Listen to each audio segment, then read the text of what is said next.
What a day. Happy Wednesday, damnation. You have an unhinged president of the United States calling for the jailing of his political opponents. Now he has set his sights on J.B. Pritzker and Brandon Johnson in Chicago. It is a wild place to be where a judge's house was blown up over the weekend, and no one is talking about that. Like, I just want you to think about that for a moment. A judge's house was blown up over the weekend. It is Wednesday. We're not even a week removed from that incident, and no one is talking about it. Like, that's the upside down house of horrors that we are living in. Welcome to the Danielle Moodie Show. Dear friends, buckle up. It's time to go through the day. Let's get started.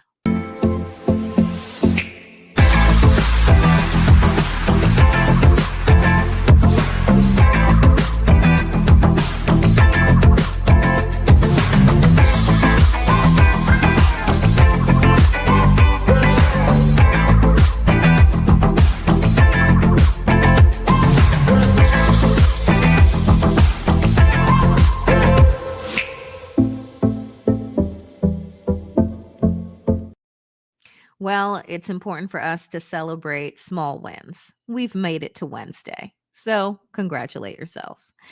Welcome, damnation, to the Danielle Moodie Show. We start off today with day 8 of the government shutdown. Yep. The U.S. shutdown deadlock deepens as senators reject competing bills. Proposals from both sides fail to receive enough support as no senators changed their votes from recent days. This is according to The Guardian. The funding lapse has forced offices, national parks, and other federal government operations to close or to curtail operations, while employees have been furloughed. Signs of strain, which we are starting to see, have mounted in recent days in the parts of the federal government that remained operational, with staffing shortages reported at airports across the U.S., as well as air traffic control centers. Further disruptions may come next week when, guess what? U.S. military personnel and other federal workers who remain on the job will not receive paychecks unless the government reopens. They go on to say this: Democrats, and this is something to be very clear on, because I know that some of us have family members or colleagues that spout off bullshit and actually don't know the real reason why Democrats are refusing to come to the table on this. And this is why.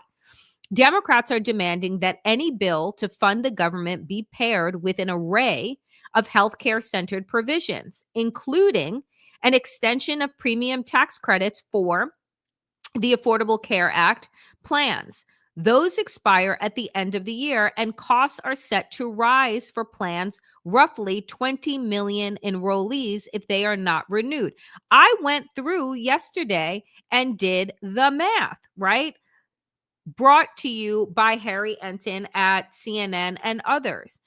The amount of money that it is going to cost in the average person based on their household income, you're seeing costs go from, let's say, $2,000, $3,000 premiums to $25,000 premiums. That is 30% of an $85,000 household income. 30%. That is obscene, right? And then what are you doing? Dividing the rest between like your gas and your food? This is what Republicans are doing right now. This is what they are trying to do, because again, they needed to steal from Peter to pay Paul. They needed to rob from the most impoverished Americans in order to pay for tax breaks for the wealthiest Americans. And they want to sit around talking about, spreading lies around undocumented people being covered, and that's not what they want. And folks are not falling for it. They're not believing the lie because they're saying, even if that were true, do you need to shut down the government in order to get this done? No, you don't. And so there are children, right, that are not going to receive food and lunch. We're talking about SNAP benefits drying up. We're talking about the inability to put food on the table. And most Americans, right, the statistic comes out all the time that most Americans, if an emergency bill were to come due of $400, $500, this is something that you're not prepared for, majority of Americans wouldn't be able to pay it. So how do you think that federal workers, government employees, those that work at the parks, at the air traffic control, at TSA, we're not talking about like white collar millionaires. We're talking about your average worker making a decent living. How long do you think that those folks are going to be able to go without a paycheck before they're unable to pay their rent, before they're unable to pay their mortgages? Not long, right? Because a majority of Americans also don't have a substantial savings that allows them to have an emergency, as some financial advisors argue, for 3 months, 6 months, etc. So let us be clear that when we're talking about public servants, when we're talking about federal workers, we're talking about people who are not making sizable incomes, that they have all this cash to fucking sit on. And so the lies that are being told by the Republican Party are just that, because they're not bold enough to say, fuck you, poor people. We're siding with the rich here, and we don't care if you can't afford health care. Instead of just saying the truth, they make up lies. So the Guardian article goes on. Donald Trump has sought to pressure the Democrats to accept the GOP's proposal, which would only extend funding through November 21st, because that's helpful. On Tuesday, the White House Office of Management and Budget released a lie, a memoed lie, arguing that federal workers were not entitled to back pay despite a 2019 federal law saying that they should be.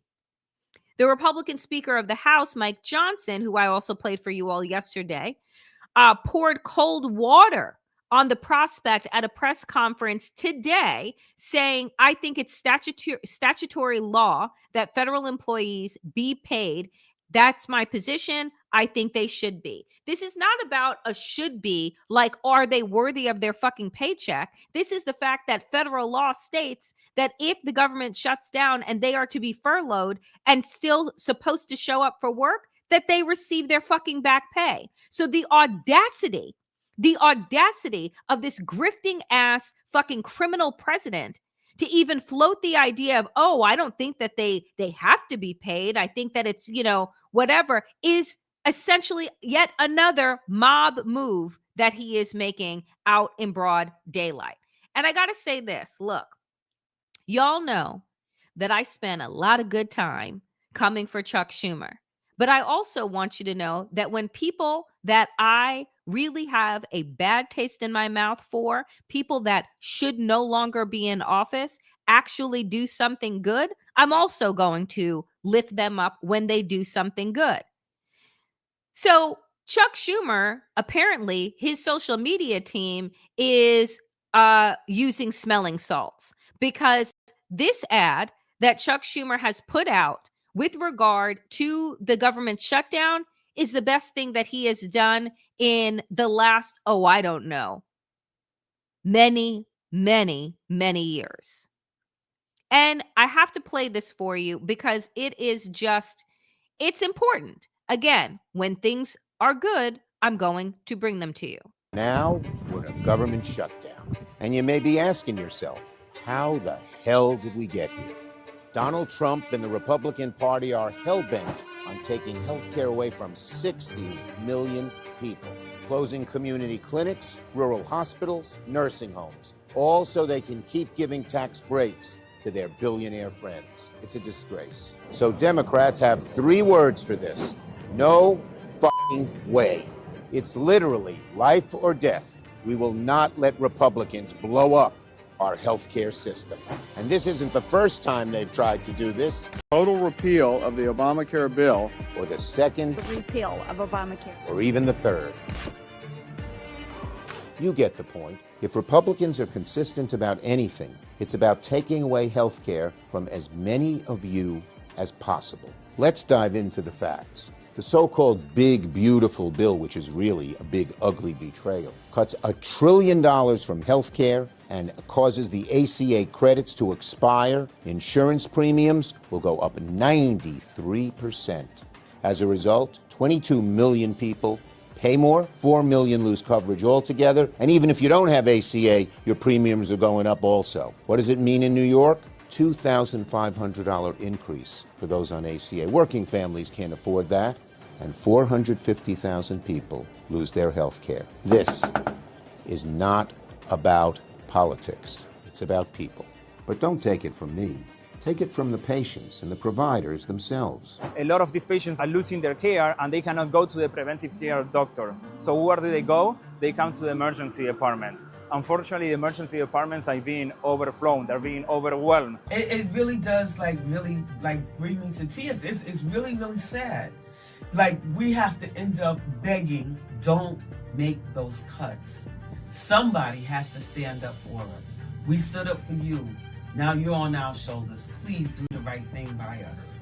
The beginning of this year marked the first time in recent history where we actually saw a decline in overdose fatalities and fentanyl poisonings. Any reduction in benefits, any reduction in coverage means that those overdose numbers will go right back up. Suicides will go right back up. Anxiety, depression. The bottom line, Donald Trump and the Republicans have chosen to shut down the government rather than work with us to defuse the ticking time bomb that will blow up healthcare for millions of Americans. Congressional Democrats are on the side of the American people, and together we will fight to make this right. It was a good ad. I'm going to tell you, as a former communications professional, media training professional, it was good. It was clear, right? It was bold. You had him with the PowerPoint giving breakdowns of numbers. You had him saying, no fucking way, right? Like, look, is this perfect? No, but I am not going to allow perfection to be the enemy of the good.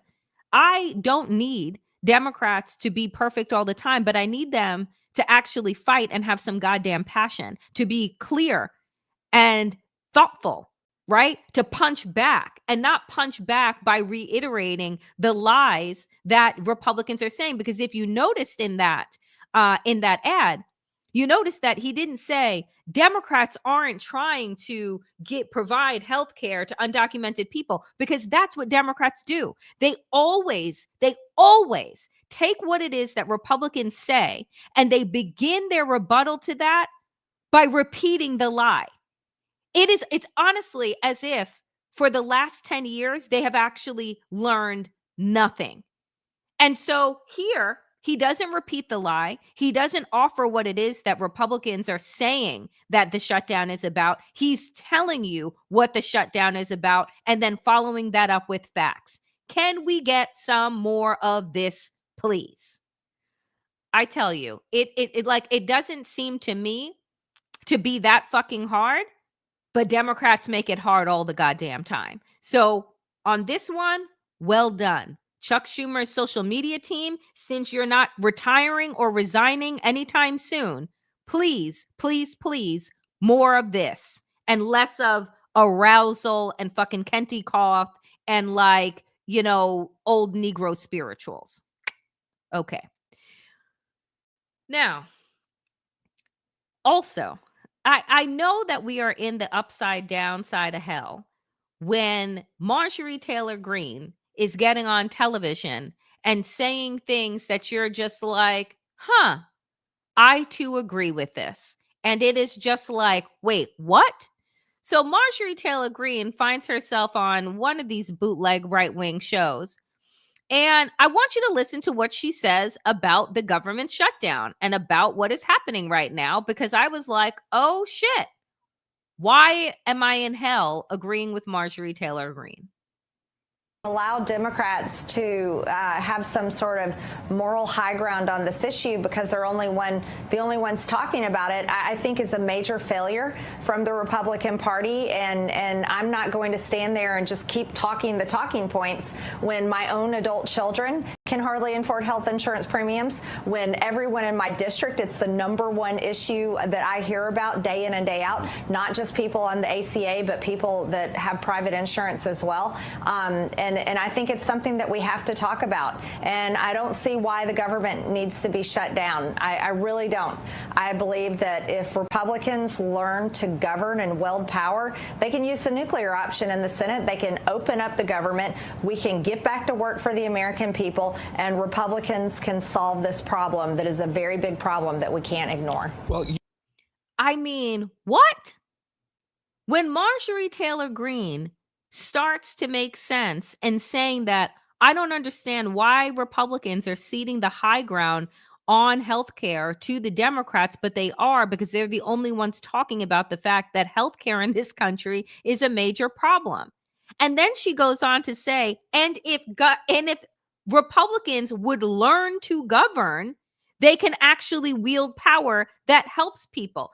Folks, look, Joanna, I get it. You say, I don't trust her. This is not me saying that I trust Marjorie Taylor Greene. This is me offering that Republicans, there are some that are splintering, that were MAGA diehards, meaning that whatever was coming out of Donald Trump's mouth, they were parroting on their own accounts. They were the ones that were carrying the water. Marjorie Taylor Greene being a major one. Now she has splintered off as it pertains to Epstein, but also now as it pertains to healthcare, because she's like, this is not just Democrats that are going to be fucking struggling to pay healthcare costs. My own adult children can't afford fucking healthcare, and that's a problem, right? And it's a problem in my district, and it's a problem everywhere.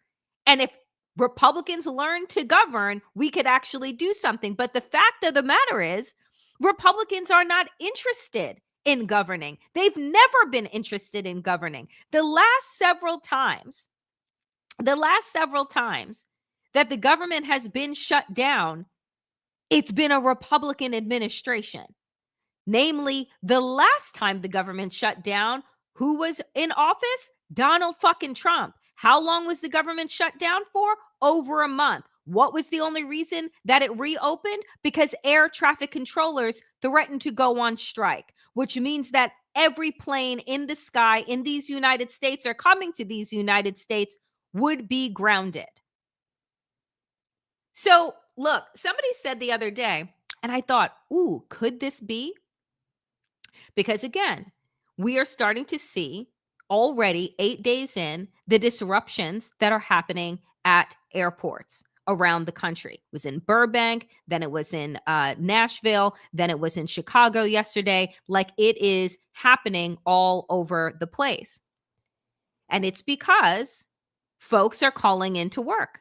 They're calling in sick. They're not going in, because what's the fucking point? Why am I going to work an 8, 9, 10, 12-hour shift, and I know that I'm not getting a check at the end of the week or at the end of 2 weeks, right? So somebody said on social media, they said, could this be the beginning of the national strike? That it actually starts with the federal workers, right? Who are like, fuck this.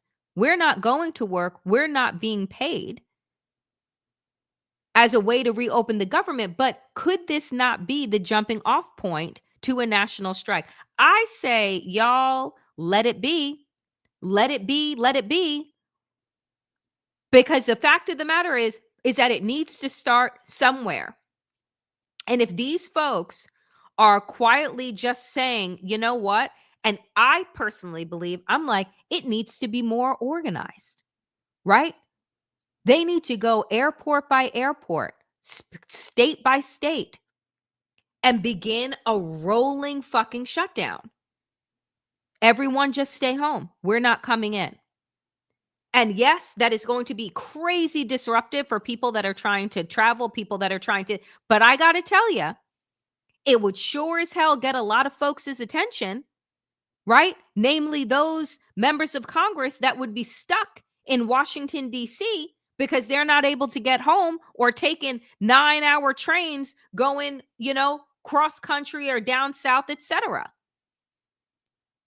There has to be some sacrifice and some willingness to be wildly uncomfortable in order for us to get the kind of country and society and leadership that we deserve.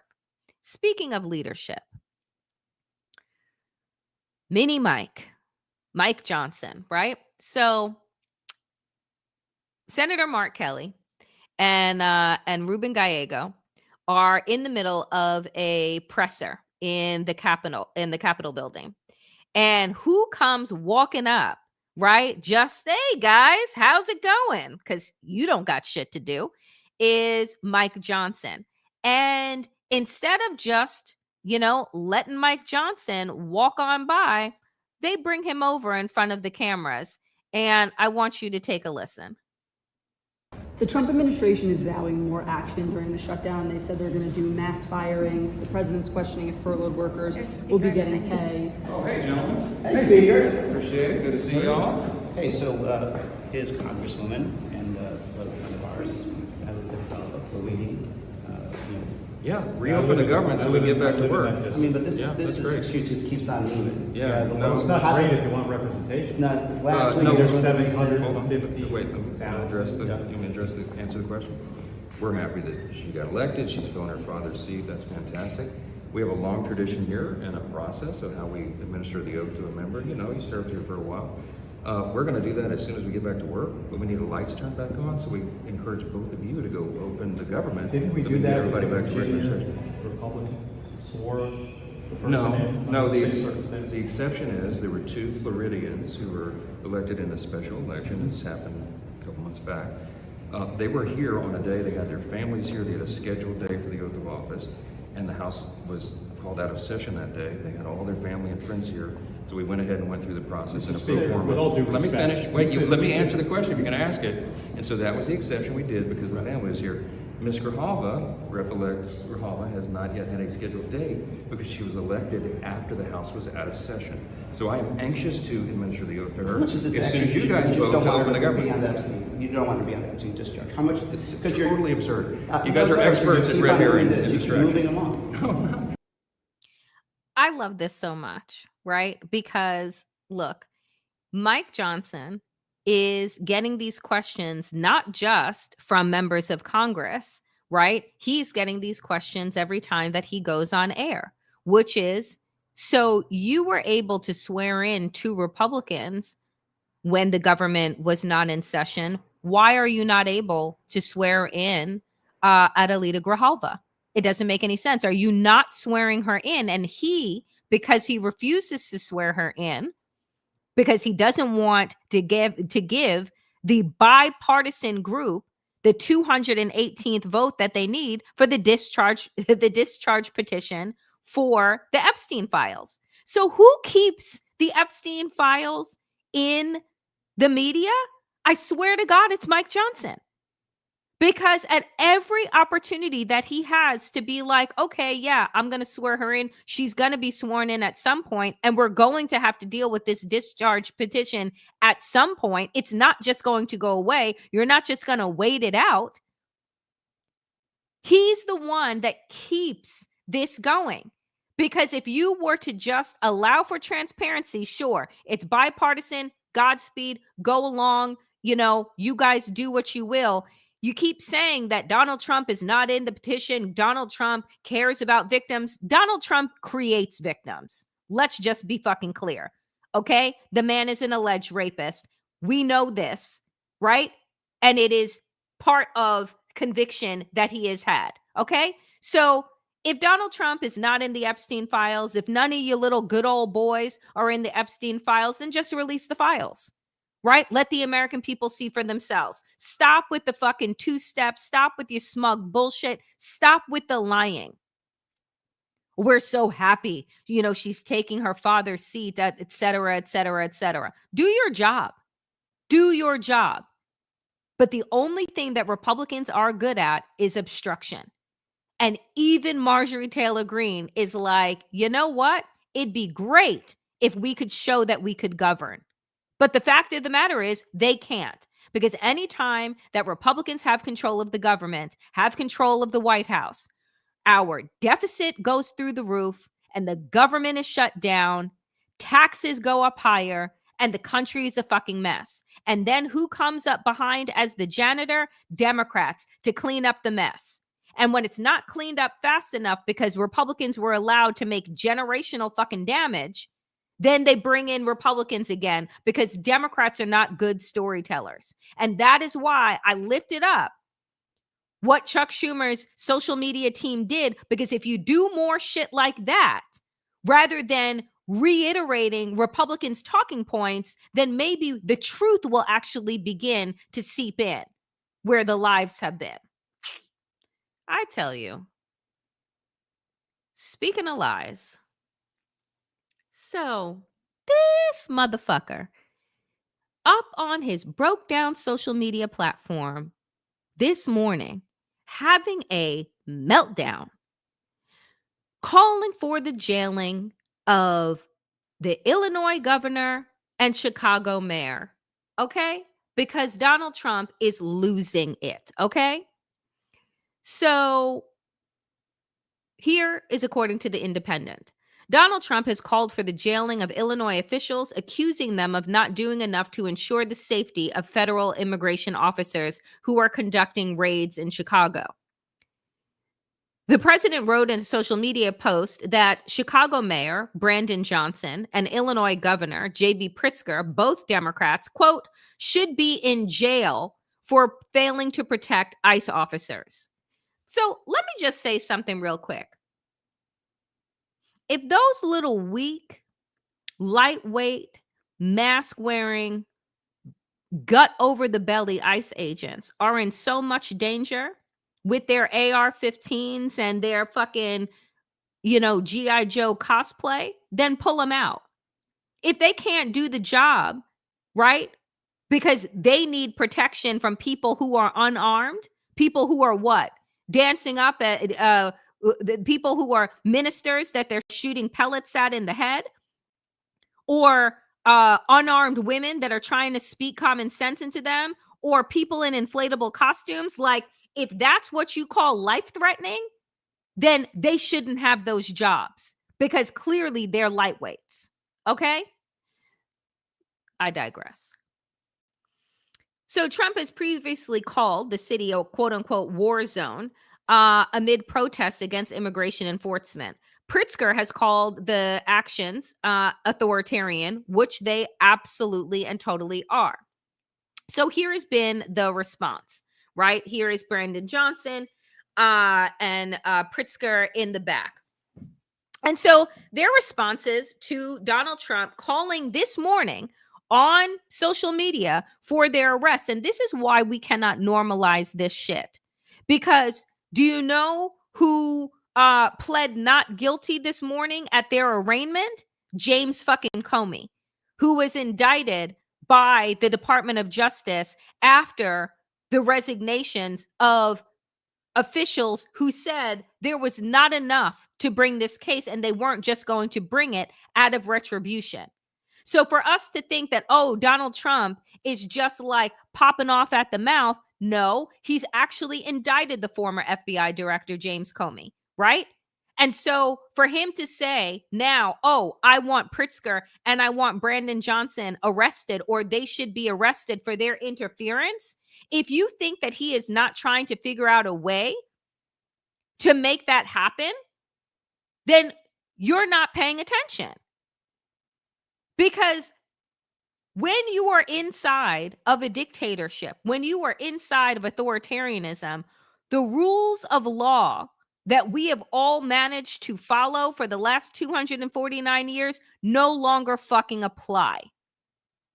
And if they want to find dirt, they will find dirt. That's how corrupt governments work.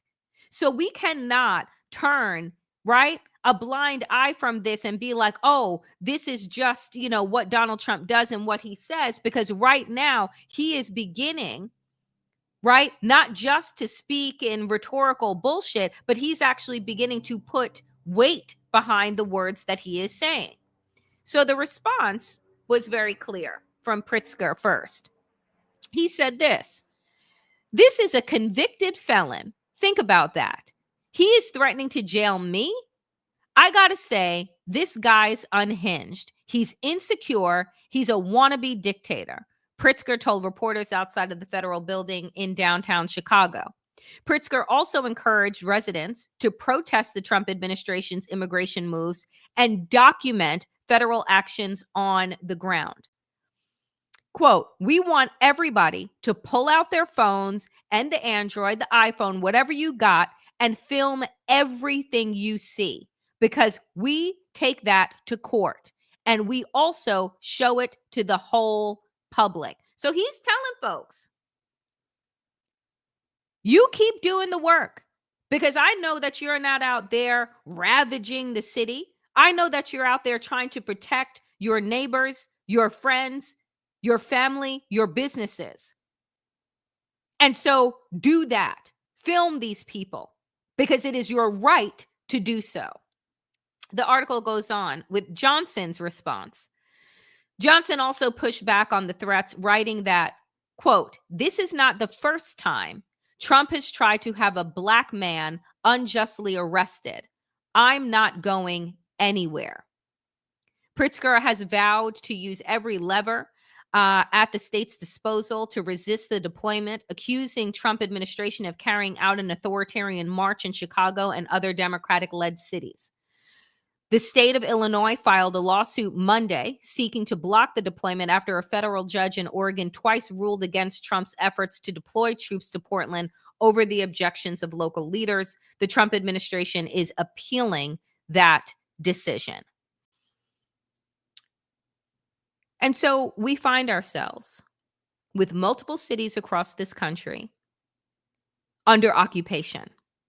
It's important that we use the correct language. They are under occupation.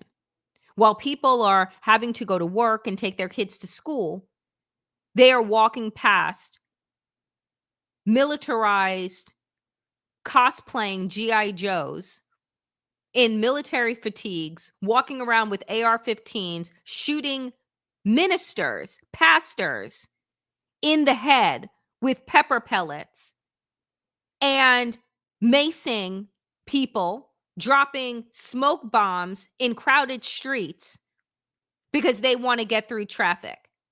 This is a untrained, unhinged Gestapo filled with, I'm certain, the motherfuckers that we saw on January 6th now being given six-figure salaries, student loan debt relief, and a gun. So, where is all this headed? We talk about it often. But this week, guess who gave away the plot and then pretended to glitch on national television? Stephen Miller. Stephen Miller sparked suspicion after glitch on CNN when he mentioned plenary authority. This is from Time magazine. CNN asked Miller whether the Trump administration will abide by a district judge's order blocking the Guard's deployment in Oregon. Quote, Stephen Miller, well, the administration filed an appeal this morning with the Ninth Circuit. I would note the administration won an identical case in the Ninth Circuit just a few months ago with respect to federalizing of the California National Guard. Then, Miller said, under Title 10 of the U.S. Code, the president has plenary authority, and then he froze. So what was interesting, because for whatever reason, I think I might have watched this live, because, you know, I don't watch cable news like that anymore. I choose to read. So I'm watching and I'm saying to myself, why isn't he speaking? Because his eyes are moving. The ground behind him, like the clouds, you can see the clouds moving over the grass, right? The shadow of the clouds moving over the grass. Like, there was no glitch. He just gave away the plot. And so many people, thank God for folks that are like forever online, because folks caught it. So the brief moment sparked controversy online over Miller's use of the phrase plenary authority, which Cornell University's Legal Information Institute defines as, quote, power that is wide-ranging, broadly construed, and often limitless for all practical purposes. Some users speculated that there was no malfunction during the interview, but rather that Miller abruptly caught himself and stopped talking. One TikTok user said Stephen Miller said the quiet part out loud, accidentally, and then appeared to glitch all of a sudden when he recognized how much of his foot he just put into his mouth. He came out and said Trump is authoritarian. Stephen Miller absolutely did not have a glitch on live TV. He had an oh shit moment when he said something that he wasn't supposed to say. But I think that it's important for us to understand the glitch, what he actually said. Because again, I'm going to show you the video. I'm going to show you the video that played live on CNN. And then I'm going to show you what CNN actually uploaded after. Because again, these folks think people aren't paying attention to the slick shit that they're doing, but they are. And their cover-up is making more news than if they had actually done their journalistic duty to begin with.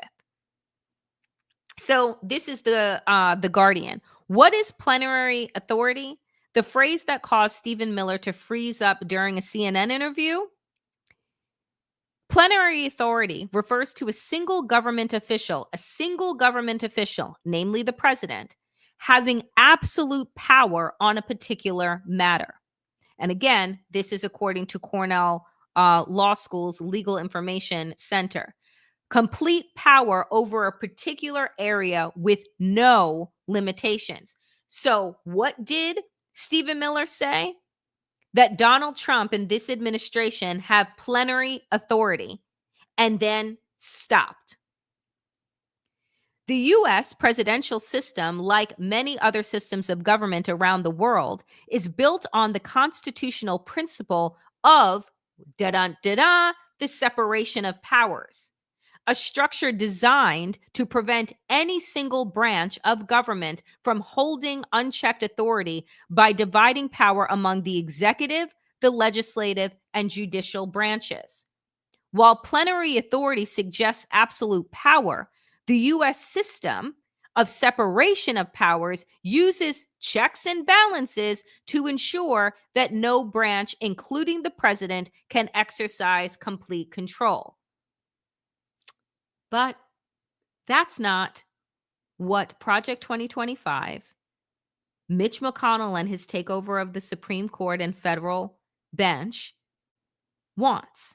They don't want a constitutional republic. They don't want the people to have a voice and a vote. What they want is to anoint a king that has absolute and complete power, and that there is no dissent.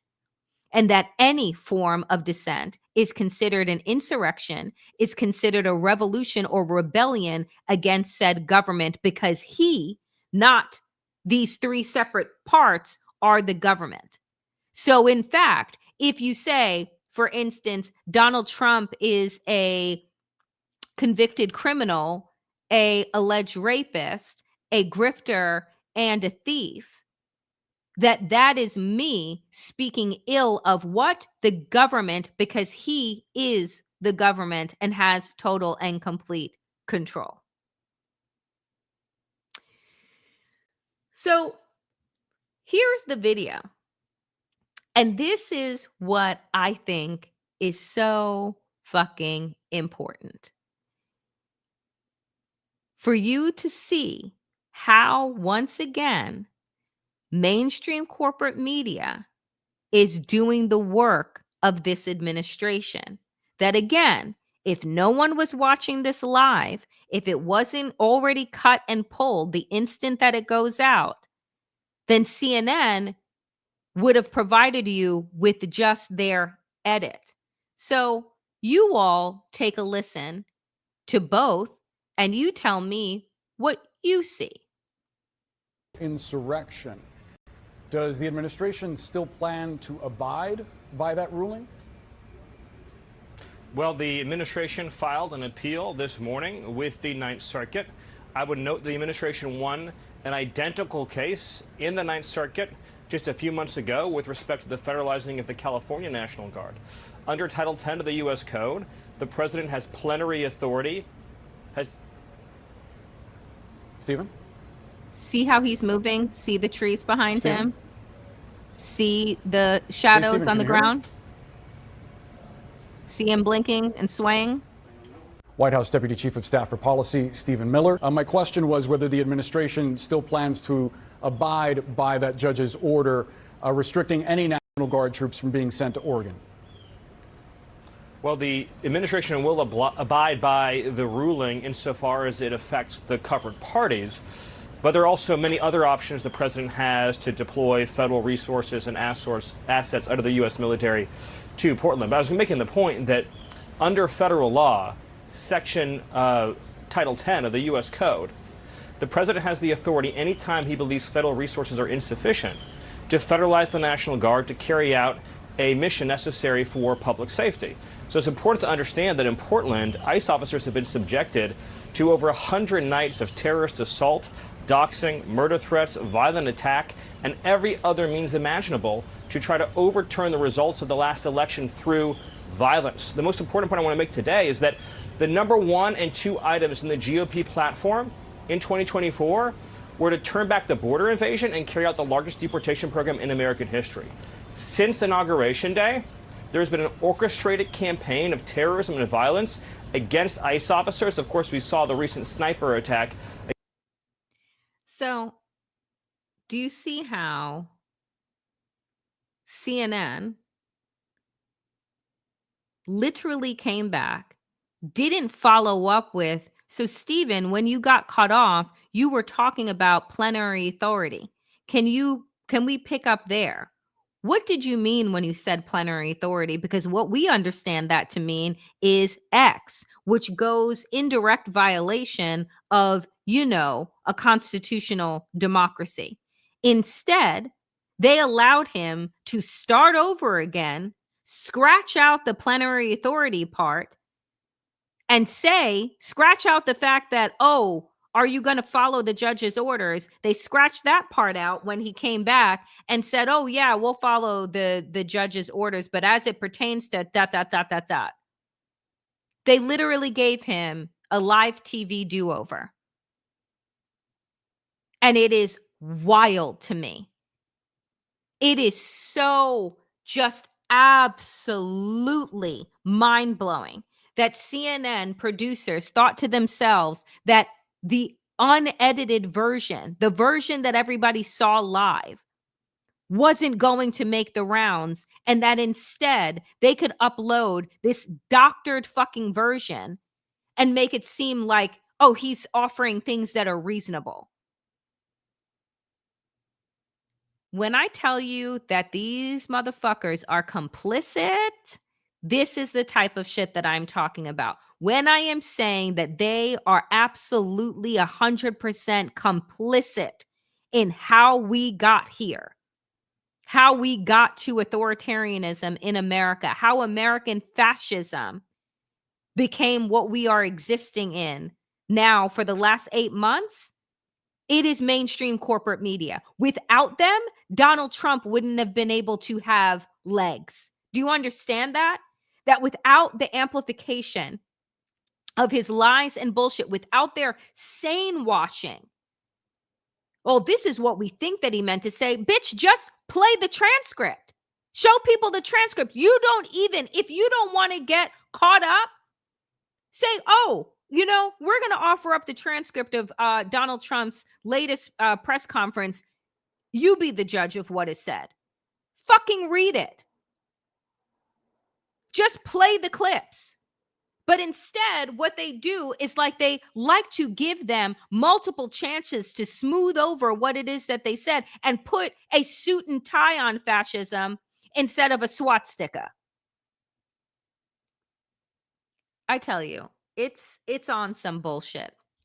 So lastly, before I get out of here today, because I also, again, think that it's important that there sometimes, every once in a while, there is, for a momentary belief, I guess, in your journalistic integrity when reporters push back against the White House. And so Bobblehead Barbie and what is her name? Caitlin Collins get into a back and forth. And I believe it was yesterday. They get into a back and forth where Bobblehead Barbie tells Caitlin Collins that like she needs to go on the ground in Portland because you know it's a living hell, and maybe you should show those videos on your show instead of what it is that you do, because independent journalists are saying Portland is a living hell. So CNN, Anderson Cooper, decided to do a little investigative reporting. And I'm going to play a part of the video, and you tell me what hellhole you see. Chicago a moment ago. I want to take you to Portland now, the other flashpoint in the battle over deploying National Guard troops to Democratic-led cities. This afternoon, Homeland Security Secretary Kristi Noem visited the city's ICE facility, going to the rooftop in Portland to get a look at the protesters below. The video is posted on X by conservative media personality Benny Johnson. And a law enforcement source says that Noem also met with the city's police chief, who opposes deployment of the Guard in Portland. Our Caitlin Collins talked with the chief recently. His take on Portland is different than the president's, who said the city is, quote, on fire. Caitlin asked the White House press secretary about different viewpoints on Monday.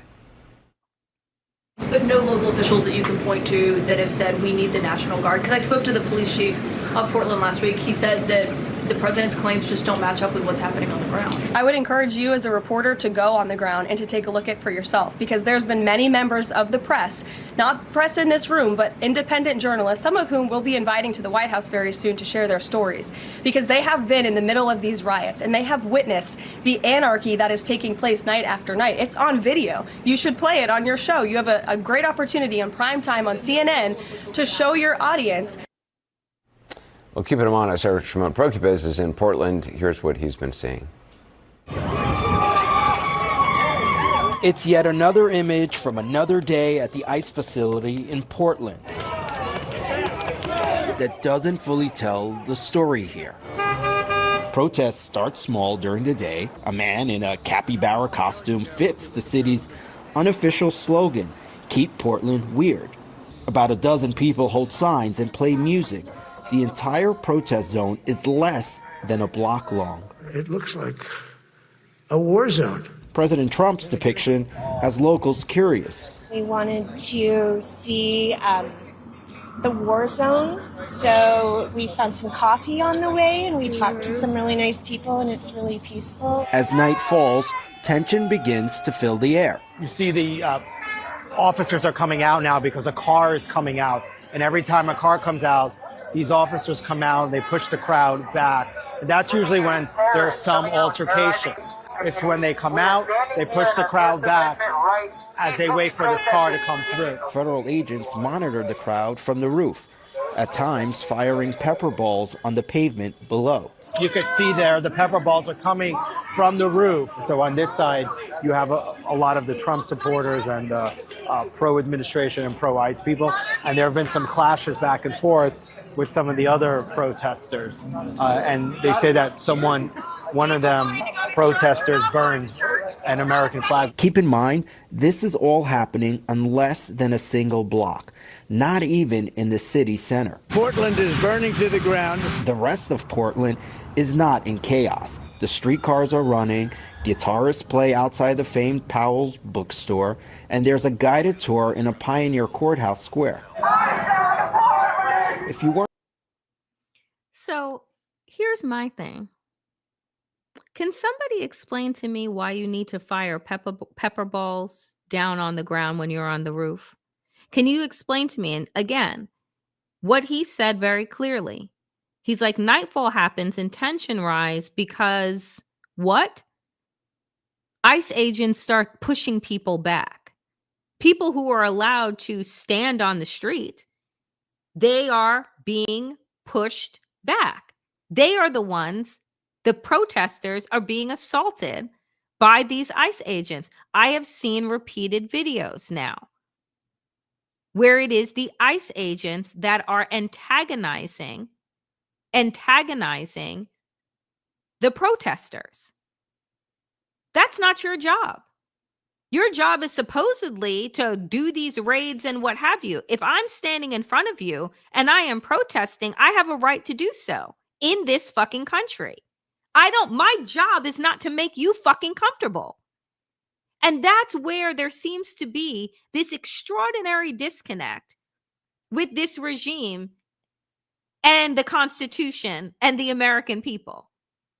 Is that they think that what we are supposed to do when these ICE agents come in to our cities, to our towns, when no one is asking for them, when our local authority is not asking for them, when they come in and assume control and power in a place that they don't live in, right? That we're supposed to what? Bow down, kiss their feet, throw flowers on their way as they're going into people's places of employment and arresting hardworking folks? When they are beating women and bashing in car windows, we're just supposed to do what? I'm going to match energy. That's the fucking world that we are living in right now.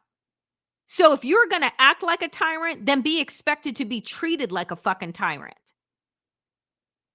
So there was, I don't know if I can get to it. Let me see if I can get to it because my computer is being glitchy. Let's see. Protester Justin Allen doesn't think any of these people are going away. So long as there are these threats from the most powerful man in the world, people, maybe not myself every day, but other people will show up. And I don't think there's any way, nor is it a wise decision, to attain peace via hiding. So for now, the likely images you'll see out of Portland are these. Shimon Jones. Now, so I understand Noam gave an interview. So, I appreciated the last person that was interviewed when he said, I don't think that the response to this is to go into hiding, because there was a representative who said that she really wanted for the protesters to stop protesting in front of the ICE facility, that she didn't want them to give in to what Donald Trump wants. And I can understand a piece of this. What is she saying? Donald Trump has sent these people here to provoke you, to provoke violence, so that he can invoke the Insurrection Act. That is true. So don't be provoked into violence. ICE agents push you, film them, right? That's it. You don't need to push back. You don't need to, this is where nonviolent restraint to a certain extent comes in, so that you can be in a position to showcase their unnecessary brute force. But just saying to people, don't go and protest, no, I don't believe in that. And as a matter of fact, I saw something the other day, and I think I reposted it on Substack, which was this silent protest that took place. It was all of these women in the Handmaid's Tale cloaks, and they were simply marching with signs, right? And the signs said everything that they needed to say. And it was a silent protest. And I said, you know what would kill Donald Trump? Is that if we all started doing that, there was no chanting, there was no nothing. There was just people marching quietly with signs that say everything. That if the people going to the ICE facility, that they just lined up row after row and stood, right? Or marched in circle and literally held up signs, said nothing, didn't push, didn't do you know what I'm saying? Sometimes, right, it is about matching their level of crazy with stark silence. I think that that is incredibly strong. When everything around you is going nuts and spinning out of control, the best thing that you can do is stand still and ground. I think that Donald Trump wants the mess. He wants the mayhem. He is pushing and prodding and hoping and escalating. And so far, the people are dancing, right? They're marching, they're organizing. But I also think that there is something to mass amounts of people in silent protest, right? Like, what if? Because I saw there was this image, and I think I might have posted it once because it wasn't something real that happened, but I thought it was so dope. And it was like a meme, and it showed all of these protesters. It was a meme. This is not something that happened. Showed all of these protesters, all dressed in black from head to toe. And they marched to the gates of the White House. And they just stood there, silent, staring, looking, right? No pushing, no chants, just standing in silent defiance. And I saw that meme and I thought that it was brilliant. Because you got to think Donald Trump is this out of control, loud, ignorant, as Waj says, vulgarian. You don't debate those people. And to a certain extent, when I say match energy, right? Like, I mean, I'm not going to play nice if you're playing nice. But this isn't playing nice. This is playing smart and strategic. That if I'm going to make you look nuts, right? Because you can't stand me standing silently in front of you, standing arm's length away, but I'm standing and I'm just holding a sign. And then ICE, they're going to be the ones that provoke. They're going to be the ones that can't take that kind of just public pressure. So I offer it up. I saw it and I thought, oh, that's good. That's great. Silent protests. I'm about that life. Because I think that Donald Trump, I think these people would lose their mind. And it reminded me of in Andor, in the second season of Andor, when the Gorham people, this non-violent planet, right? As the troops, the stormtroopers are being sent out, right? And they're like being in formation in the center of town. And they just link arms and they start singing. It started as a hum, and then they start singing their national anthem. And it gets like louder and louder, but they're just standing there, resolved, linked arms, and singing their national anthem. And then the whole place erupts because the stormtroopers couldn't take it. And then there's shoving, pushing, and then boom, mass murder. So I think that there's something to that. I think that there is something to using silence as a weapon, as a way to show your power. I think that there is something powerful in that. So maybe we will begin to see more of that. That is it for me today here on the Danielle Moodie Show, my dear friends. If you have yet to, like, comment, and subscribe, please do so. I am barreling my way towards 40,000, and every like, comment, and subscription gets me into people's algorithms, gets the algorithm fairies working. And so please consider to do so. I am never going to put my content behind a paywall. So I am so grateful for those that do provide donations. Ernst, as always, TM, FJ, appreciate you. Vivian, Evelyn, Cub, Betty, Design Chick, as always, Rebecca, Beans, thank you. Sandra, appreciate you. KE, Claire, K-Dub, thank you so much. Each and every dollar that you offer allows me the ability to give you the kind of content that you deserve with integrity and passion. And if you are watching on Substack, do consider becoming a Substack subscriber. And if you have a few bucks, if you have the ability, please do consider becoming a paid subscriber. Folks, Waj and I were not live today because guess what? He actually took a break in between multiple interviews and asked me, Danielle, I feel really tired. Is it okay if we just do Friday and we take a break this Wednesday? And I said, yes, Waj, we can take a break because he had other interviews. So I said, you know, people need a break and they need to recognize that they need a break before they burn out. But if you missed my conversation at noon on Substack with Jared Yates Sexton, do go and check that out. That conversation was fantastic. Folks, I will be back here tomorrow, 5 p.m. Eastern. Until then, take care of yourselves. Take care of each other.